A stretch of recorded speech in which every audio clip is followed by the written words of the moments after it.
Imagine this: a dark, quiet street. A police siren blares. A single car pulls over. A man sits calmly in the driver's seat, his hands resting on the steering wheel. He's done nothing wrong, but the cop walking toward him doesn't see an innocent driver. He sees something else.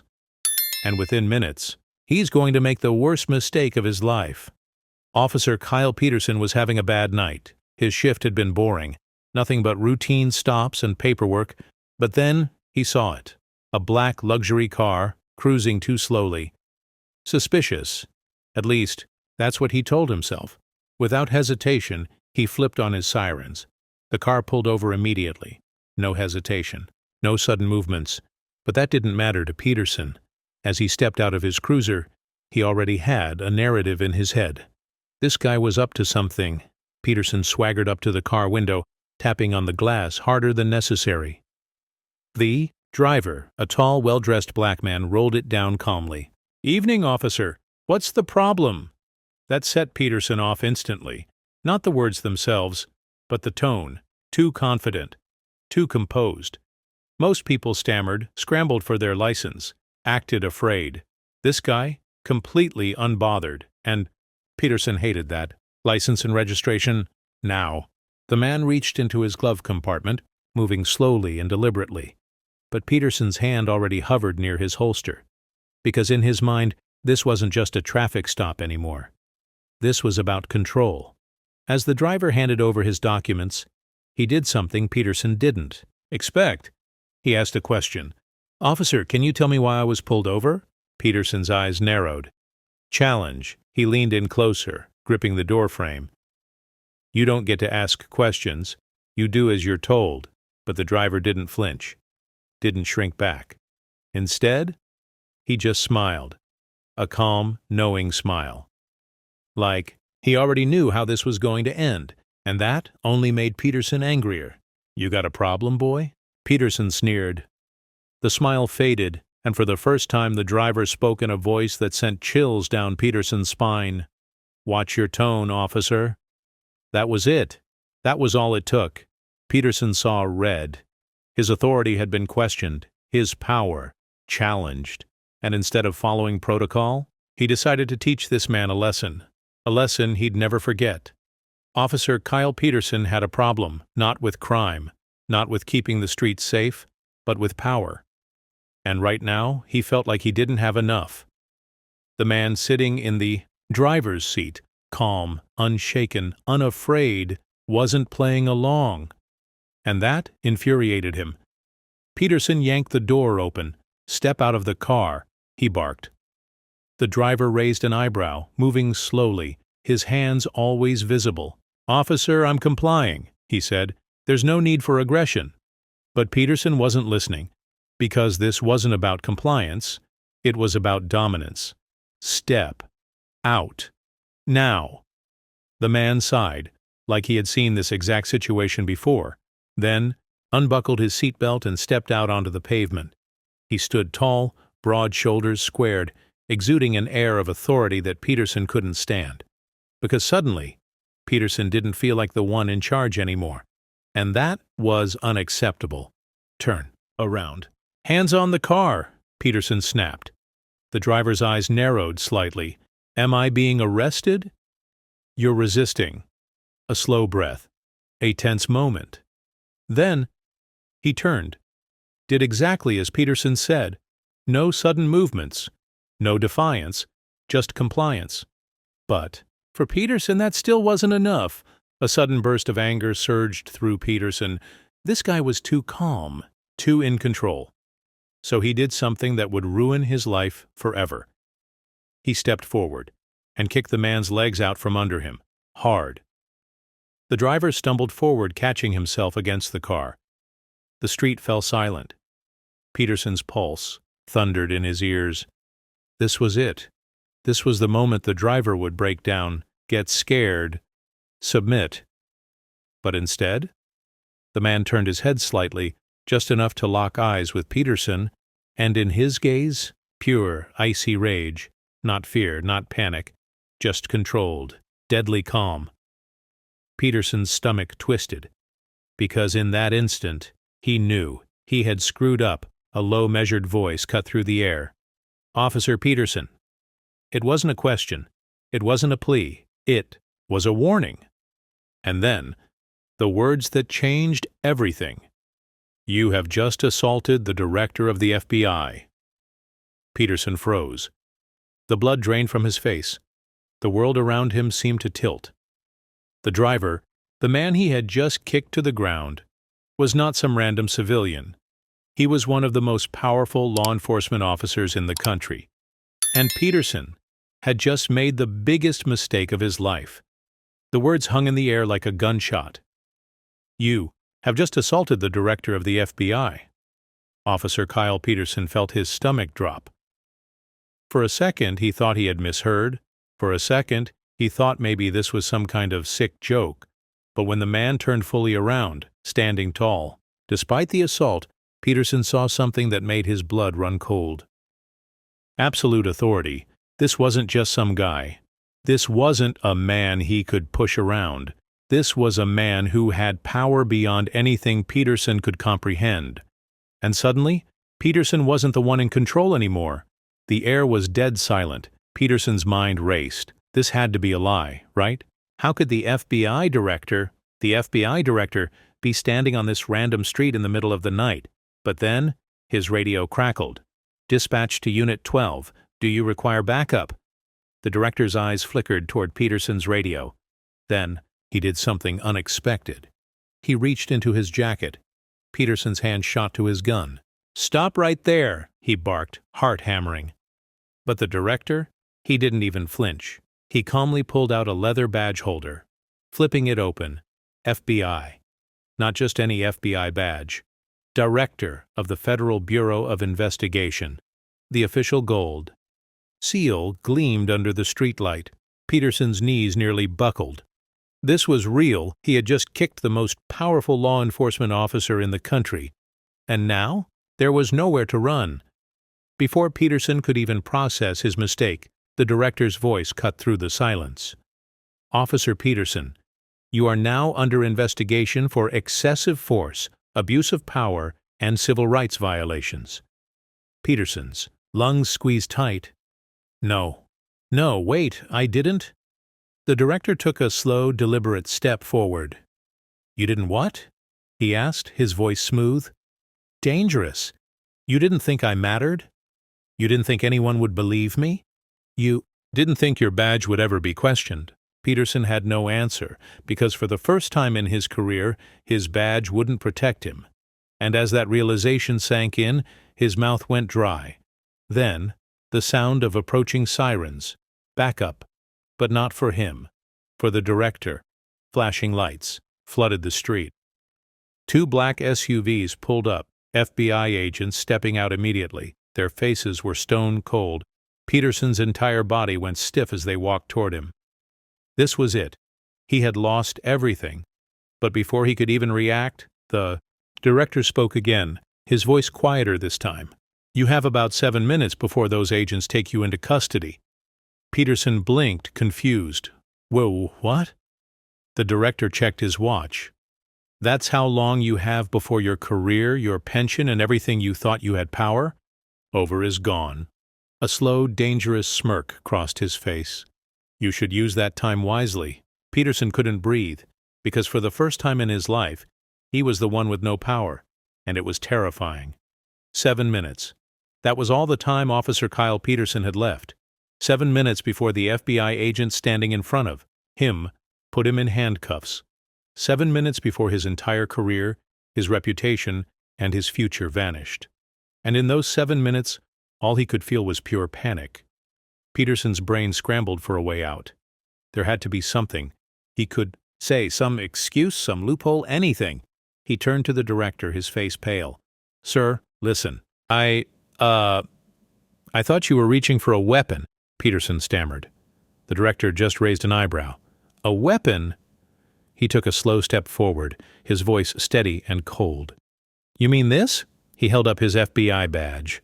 The exact thing Peterson had panicked over. The exact thing that proved he had just assaulted the most powerful law enforcement officer in the country. Peterson opened his mouth, but no words came out, because there was nothing he could say. No excuse, no justification, just the harsh reality that he had destroyed himself. The FBI agents moved in. Peterson flinched, but he didn't resist. He couldn't. Not now.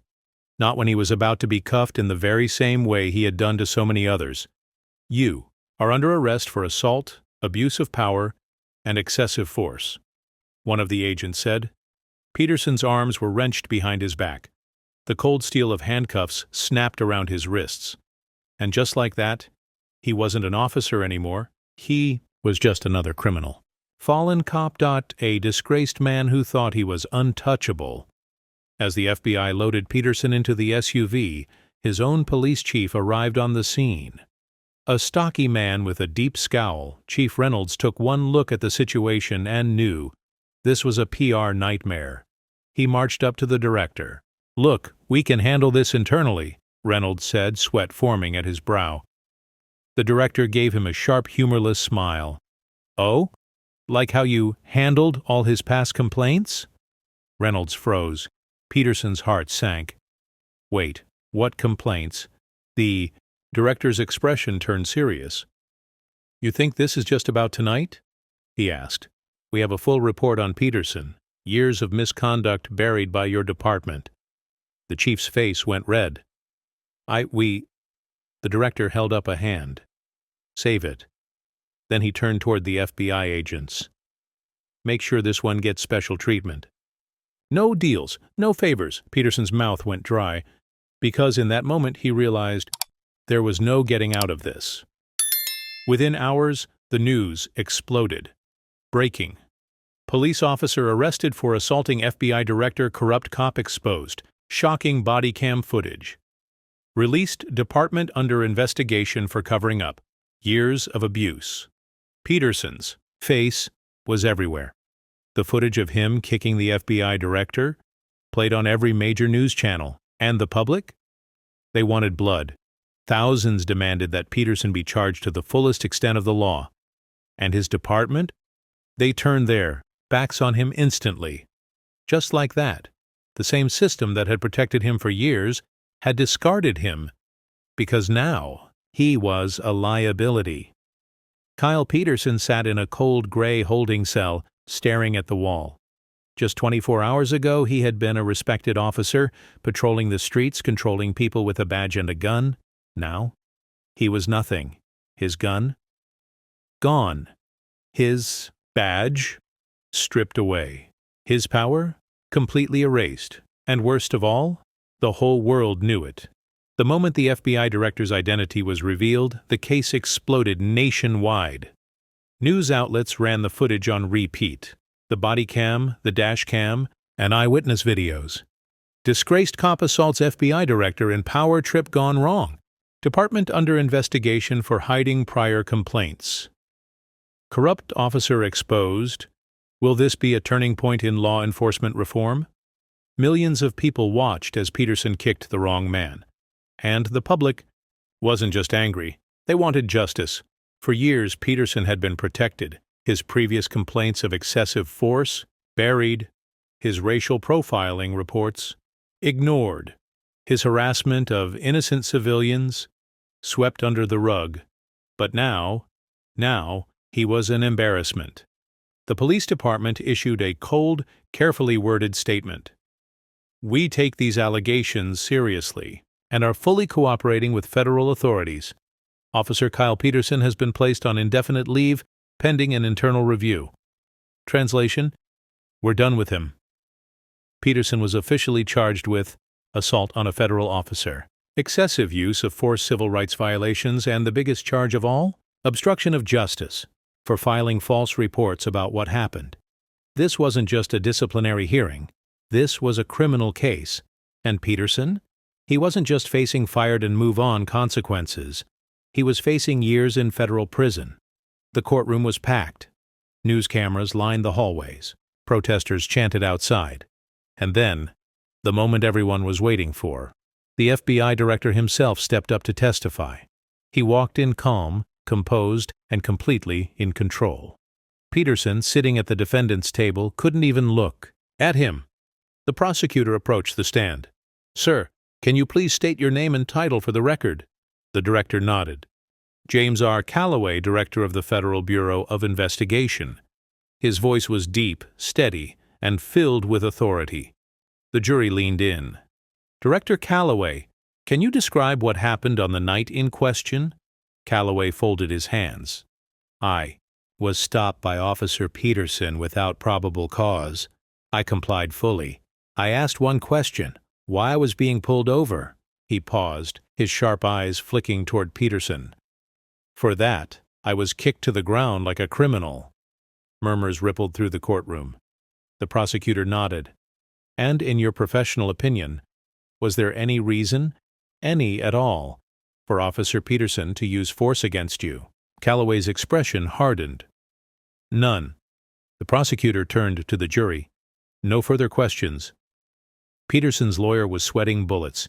He knew there was no real defense, but still, he tried. Director Calloway, he began, clearing his throat. Isn't it true that Officer Peterson thought you were reaching for a weapon? Calloway didn't even blink. No, that is false. The lawyer hesitated. But, Calloway leaned forward slightly. Let's be clear, he said, his voice like steel. I have led counterterrorism operations across the world. I have taken down crime syndicates, stopped terrorist plots, and worked with law enforcement at every level. His gaze bore into Peterson's soul. And you expect this jury to believe that a random traffic cop with no knowledge of who I was had a justifiable reason to assault me? Silence. The lawyer shrank back. No further questions, he mumbled. The jury didn't take long. Just 3 hours. Later, they returned with a unanimous decision. The judge's voice echoed through the courtroom. Kyle Peterson, you are found guilty on all charges. Peterson's body went limp. The sentence? 50 years in federal prison, no parole, no early release. Set them. Gavel came down. Case closed. As Peterson was led away in handcuffs, he passed by Director Calloway one last time. For a brief moment, their eyes met, and that's when Calloway spoke softly, just loud enough for Peterson to hear. Didn't think I mattered. Did you? Peterson felt his stomach drop, because in that moment he understood. The people he had abused, mistreated, and profiled for years? They mattered. He had finally learned that lesson. Too bad it was 15 years too late. Peterson was just the beginning. His department, the one that had protected him for years, was now under a full federal investigation. And Director Calloway? He wasn't done, yet.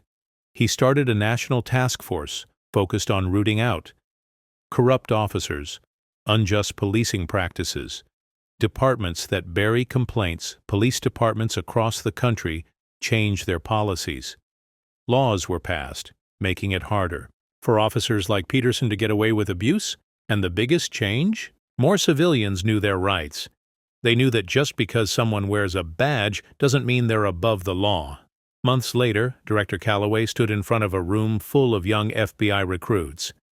He looked over them, knowing that each one had the power to shape the future of law enforcement. He took a deep breath and spoke. Power is a responsibility, not a weapon. If you don't understand that, if you think a badge makes you untouchable, then this job isn't for you. A heavy silence. Then, one by one, the recruits nodded in agreement, because they had seen what happened to Kyle Peterson, and they would never make the same mistake. If you enjoyed this video, please hit the like button, share it with friends, and subscribe for more awesome content. Don't forget to tap the bell icon to stay updated. Your support means the world.